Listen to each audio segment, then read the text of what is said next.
জাতীয় সংসদ ভবন। আসসালামু আলাইকুম, কেমন আছেন সবাই? আশা করি সবাই ভালো আছেন।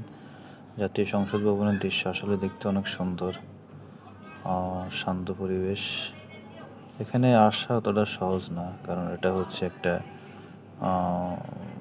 বাংলাদেশের সংবিধান, বাংলাদেশ জাতীয় সংসদ ভবন। তো এখানে সবার জন্য উন্মুক্ত না। তো যেহেতু 5 তারিখে সরকার পতনের মাধ্যমে এটা উন্মুক্ত হয়ে গেছে, তাই এখানে সবাই ঘুরতে আসছে। এখানে কিন্তু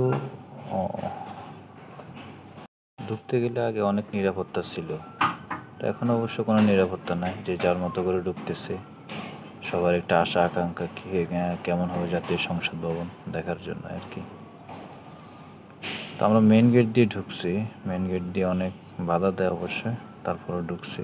ঢুকার মাধ্যমে আমরা দেখতে পেলাম এখানে অনেক দর্শনার্থী ছবি তুলছে, ঘোরাফেরা করছে। সবার একটা কৌতূহলবশত যে সংসদ ভবনটা দেখতে কেমন। সবসময় তো আমরা টেলিভিশনের পর্দায় দেখি, এখানে ঢোকার সৌভাগ্য আর হবে না, তাই হয়তো বা এটাই শেষ। এখান থেকে উপভোগ করতেছি। সবাই খুব খুশি, আনন্দ যে এত সুন্দর একটা জায়গা, এবং যেখানে ঢুকতে নিরাপত্তার দল প্রয়োজন হতো, সেখানে আজ দিতে আসছে, সবাই ঢুকে ঘোরাফেরা করতেছে। তা আসলে অতীতকে বলবো সবাই ভুলে যেতে। অতীত নিয়ে কখনো সামনের দিকে আগানো যায় না। সামনের চিন্তা ভাবনা এখন মানুষের, নতুন প্রজন্ম, নতুন চিন্তাধারা। তো বন্ধুরা, সবাইকে ধন্যবাদ জানাই।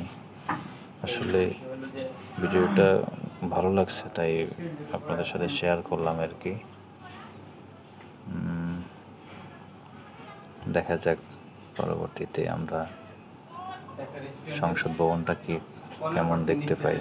আমরা চাই একটা সুন্দর স্বাধীন বাংলাদেশ গড়ে উঠুক, প্রত্যেক মানুষের স্বাধীনভাবে কথা বলার অধিকার রাখুক, এবং সবাইকে নতুন দেশে, নতুন সংসদকে আমরা স্বাগতম জানাই।